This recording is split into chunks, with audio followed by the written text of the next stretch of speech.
Welcome back to the Indian Wisdom Podcast. I'm your host, Dr. Raj Balkaran. More importantly, you might be looking for some living wisdom which you can apply to your life. Today's topic is a very serious topic indeed. Today we discuss the wisdom of play. Yes, you heard that right. It is a four-letter word. It's a fun word indeed, play. Play is no ordinary thing. Children naturally play. They come into the world with the ability to play unlearnt. It is innate. One can think of the state of play or joy as innate, and indeed it is the conditioning and the concerns of mundane life which obscure the nature of play. Another way to think of this is that our soul, our Atman, the ancients describe as or ascribe three qualities to: Sat, existence; Chit, consciousness; and ānanda, bliss. Otherwise, what's the point of all this? Do we really want to be isolated from creation and everyone else? Where's the motivation? Where's the fun? Well, the ancients say that the soul itself is made of bliss. Indeed, the bliss body, the ānandamaya kosha, is the sheath that connects the gross and subtle body to the Atman itself.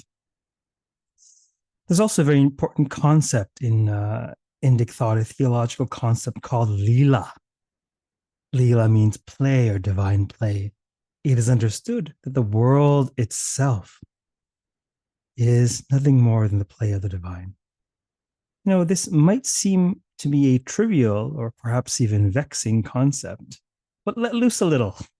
Have some joie de vivre. Have some joy of life. Embrace play. See what happens. Do you know a wise person bereft of joy? You may know many expositors of wisdom teachings or Vedanta, etc., who may be quite knowledgeable, quite learned. But if they're bereft of joy, then it is an intellectual attainment. It is not an experiential attainment, because wisdom itself allows the being to expand. So today I'll tell a tale of a figure named Kṛṣṇa. Kṛṣṇa is actually one of the avatars, one of the descents of the divine.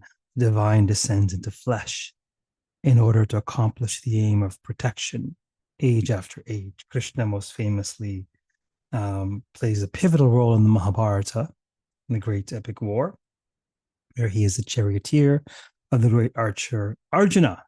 But the tale I tell occurs at a point in his biography, his career, long before he is a statesman, long before he is a sagacious wisdom teacher, indeed when he is yet a child. One day, when Kṛṣṇa was still a little boy, he and his older brother Balarama were playing in the yard with some of their friends. Balarama noticed that Kṛṣṇa was eating dirt and ran inside to tattle on him and fetched their mother Yaśoda. Some things are perennial and cross-cultural and transhistoric, such as tattling on kith and kin. Yaśoda, Kṛṣṇa's mother, ran out in haste and prepared to intervene. "Have you been eating dirt?" Yaśoda asked Kṛṣṇa. Kṛṣṇa vigorously shook his head. "Are you sure about that?" Yaśoda pressed on.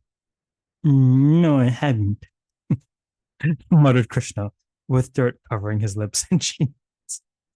"Kṛṣṇa, we've talked about your naughty pranks," scolded Yaśoda. "Now, are you very sure you have not been eating mud?" Kṛṣṇa vigorously shook his head once more. "All right," said Yaśoda, with as much sternness as she could possibly muster in the face of so adorable a son. You know, I was teasing with a student the other day that the divine makes children cute. Why else would you be able to put up with them and clean them and do all kinds of things? You know, they spit up in your hand and you're fine. Why? They're adorable. An adult does that to you, it's an assault charge. So she's aiming to be stern with her adorable Kṛṣṇa. And she says, "Okay, Open up your mouth then. Are you sure you want me to do that? He asked. Yes, I'm sure. Enough stalling. Now open up. Kṛṣṇa grinned, then opened his mouth to let Yaśoda look inside.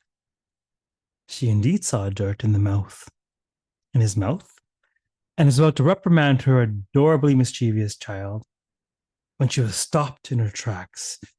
Time stopped. She was aghast at what she saw.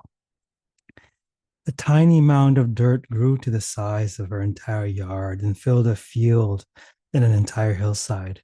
Yaśoda saw within Kṛṣṇa's mouth the great continents and oceans of the earth. And then the scene grew grander still. She saw the sun, the moon, the planets, the stars, the galactic expanse. She beheld a dizzying array of stars that comprised the night skies and galaxies upon galaxies whirling about the universe. She was utterly mesmerized, inebriated, witnessing the rise and fall of cycles of time in her son's mouth. And the lives of all beings, past, present, future, rising and falling like ripples upon a pond. She even saw herself looking into her son's mouth, inebriated, humbled by this cosmic vision. She realized that her son was no ordinary being. He must be none other than the Lord, the all-pervasive Lord, from the Sanskrit verb root Vishnu. Vish means to pervade, the all-pervasive Vishnu, the consciousness that pervades the cosmos, preserver of the universe itself. She realized this must be Vishnu having taken on flesh incarnation in the body of a precious son. Kṛṣṇa must be part of some divine play for the restoration of righteousness on earth. Finding herself enveloped in Kṛṣṇa's mouth, she saw the Lord himself manifest before her, radiant, beaming in his four-armed form. Om Namo Bhagavate Vasudevaya. Hail Vishnu, Lord of the universe, exclaimed Yaśoda, her knees knocking in both terror and delight. She then bowed reverently before the divine form of Vishnu. How may I serve you, my Lord? You are already serving me, Mother Yaśoda, declared the Lord, a smile upon his lips. For having incarnated as Kṛṣṇa, yet a child, and yet only the divine love and protection that a mother, indeed a parent, can give. There is no greater dharma in the universe than protecting those who need it. And as I protect all beings, so do you protect your son. And for this I bless you 1,000-fold. For your maternal sacrifices and care. Lord, I'm sorry that I've been so rough with you at times. I will have to be more respectful, knowing that my son is no other than an incarnation of you. Please forgive me for scolding Kṛṣṇa. Yaśoda, you will do no such thing. Just as you scold Kṛṣṇa when he errs, so too do I scold you now, Vishnu replied. Kṛṣṇa is as human as he is divine, and he needs the loving discipline that only a mother can give. You fill him with your love and your nurturance, and so when you discipline him, he does not chafe. He does not suffer from the absence of self-esteem. He knows that he is loved. He knows that he has made a mistake. He does not think that he is a mistake. And that is a testament to your unending love and acceptance. Only a mother can fulfill this role, child of a life.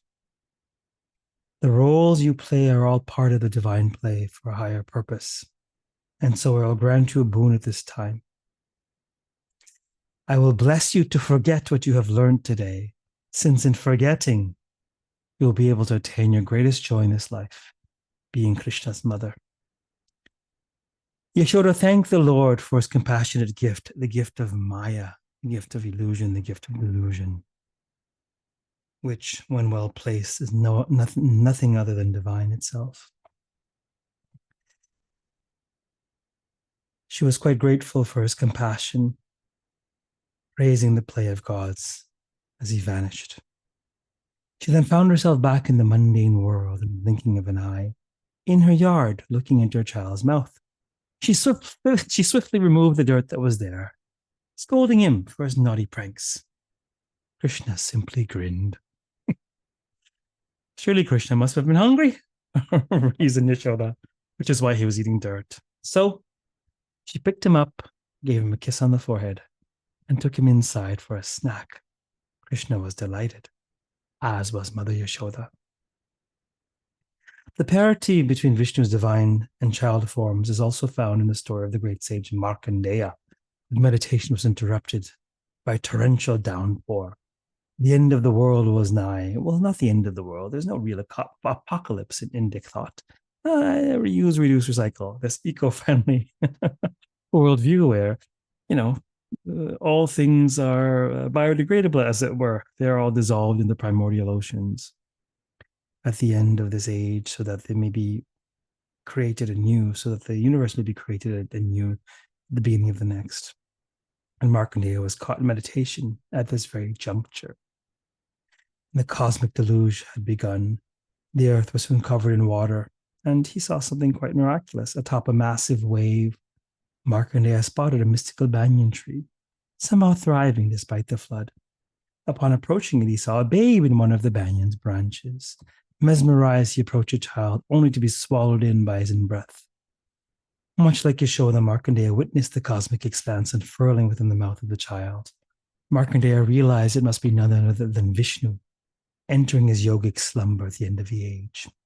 Like Yaśoda, Markandeya was returned from the mouth of the child. The difference being the stories of Markandeya and Yaśoda is that Markandeya did not forget what he experienced. He's a self-realized sage. As a sage, he was conscious of the revelation before him and remembered it well. Yaśoda forgot what she was shown by divine ordinance so that she could carry out her role in this divine play. An important concept in the world of Indian philosophy is that of līlā, play. This doctrine views mundane realities resulting from the play of the divine. In this narrative vignette, one sees the divine play specifically superimposed on the child's play. Play is no mundane thing. It occurs when children feel safe and lose themselves in the moment. You're allowed to be happy. You're allowed to have fun. Indeed, you should. At any point in your life journey. We have much to learn from children in this respect. In many ways, the spiritual quest is one of regaining our childlike mindset, our trust, our faith, our joy within the context of a more matured awareness. This is really a beautiful idea. I think more than an idea. Ideas are wonderful, but really what we're after, I think, in Wisdom School is experience. It is the experiential corollary to the ideas rattling around in the brain or on the page.